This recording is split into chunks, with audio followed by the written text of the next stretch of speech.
My Hero Academia. If you've never heard of My Hero Academia before, it is the manga adaptation of the acclaimed Disney film Sky High. So after I finished reading Fairy Tail, I had this itch to, read some more shonen battle manga, more specifically shonen battle manga that was made with actual competence. And of course I thought of My Hero Academia. This is a series that I got into about a year ago. I only read about 60 or so chapters before I stopped. I'm not entirely sure why. I'm pretty sure I just got caught up with other series. So I thought, you know what? It's summertime. I have a crippling foot condition. Why not get into My Hero Academia again? So I did, but not quite in the way you might expect. So I forgot a lot of the details of what happened in the first 60 chapters, so I was going to reread them, but then I noticed that the anime that's currently airing had adapted about 60 chapters. So I did something I haven't done in like 2 years. I actually watched an anime series. I watched all of My Hero Academia. All it's out now, which is about 30-31 episodes. And that's what I'm going to be talking about. After this season ends, I will catch up with the manga, and then I might make more videos on it. We'll just see what happens from there. But man, I had to say, this was a lot more enjoyable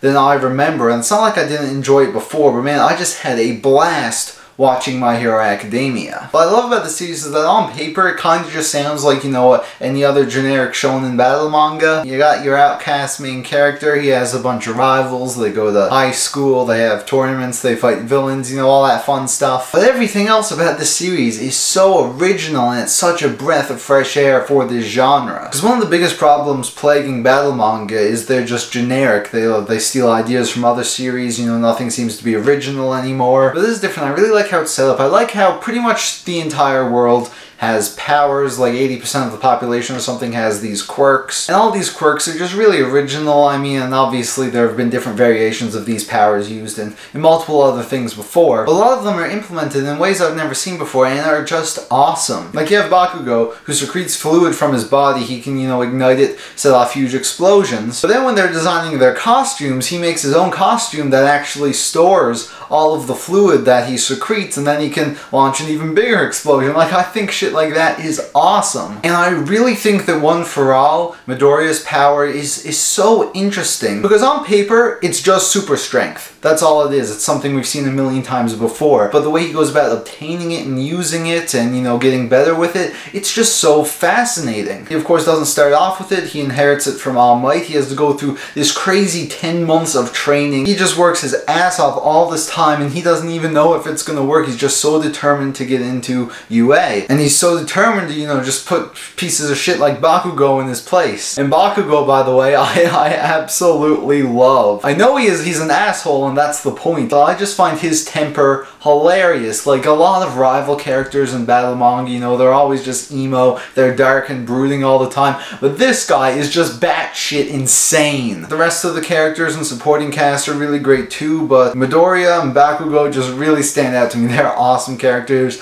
I really can't wait to see how their rivalry goes in the future. So as for the story and the narrative, from what I've seen so far, it has been extremely solid. I won't go as far as to say that it's one of the best things I've ever seen, but I really have few problems with it. It's just, a very solid, great story. I do have to say though, that the sports festival, the tournament arc that, every friggin' battle manga seems to have, this is definitely one of, if not the best ones I have ever seen. The fights were so entertaining, it was very, very unpredictable, which I loved. And Studio Bones just did an amazing job animating this shit. It looked amazing. And I honestly think this is the definitive way of experiencing this sports festival arc. The manga is great, the art in the manga is excellent, don't get me wrong, but this shit was just pristine. I also have to commend Studio Bones on the pacing, because they nailed it. One of the biggest reasons I don't watch anime is because the pacing is usually shit. They're just trying to stretch out the anime as far as they possibly can. You got shit like the One Piece anime, and listen, as much as I love One Piece the manga,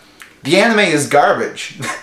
I can't sit through an episode. It's so bad now. Because they try to stretch everything out as far as it can possibly go, and it all falls apart. And honestly, I was expecting a little bit of that when I got into this, because I saw, okay, so this episode is titled Bakugo versus Todoroki, so I'm guessing the entire episode will just be them fighting. But instead, the fight only lasted for less than half of the episode, and it was amazing. It looked beautiful. It was excellently paced and choreographed. choreographed, and it was fantastic. This is how you adapt battle manga, okay? You don't turn Thriller Bark into fucking 60 episodes. You make things move at an enjoyable and entertaining pace. Another thing I love about this story is that, you know, the main character Midoriya, he almost never wins. Just so different from a majority of other battle manga. Pretty much always getting his ass kicked, and even when he does win something, his bones usually get all fucked up, which is something I find really interesting about this story. Especially early on when he's barely used to using the One For All power. Because he can't use it without just being completely immobilized for the rest of a fight. He has to be strategic for when to use it. He realizes he can use it a couple more times if he just uses his fingers. And I think it's great, it makes things so interesting. And the part I'm at now, he's learning to control it more. I don't know where it's gonna go. I'm right after the stain section, so they're all sort of pretty beat up after this. I also like how they keep permanent injuries. Like after Midoriya's fight with Todoroki, his hand is fucked up and it's never gonna go away. And it's there as a constant reminder for him, you know, not to push himself too hard, but to keep getting stronger. And now Ida's got the same thing going on. His arm is now fucked up because he went too far fighting Stain. So man, I gotta say, good shit. It's been very good so far, and I'm excited because this is really less than half of all the manga stuff that's out. There are so many hints towards future things. You got the League of Villains that seems to be growing in numbers and influence, and you got all this backstory stuff with All Might that we don't know about, stuff I just really cannot wait to get into. And if things stay this consistent, then I could easily see this becoming one of my favorite battle manga. So once again, I will be catching up to the manga once this season of the anime ends. And with that, thank you all so much for watching. You can leave your thoughts on My Hero Academia in the comments below, and I'll see you guys in the next video.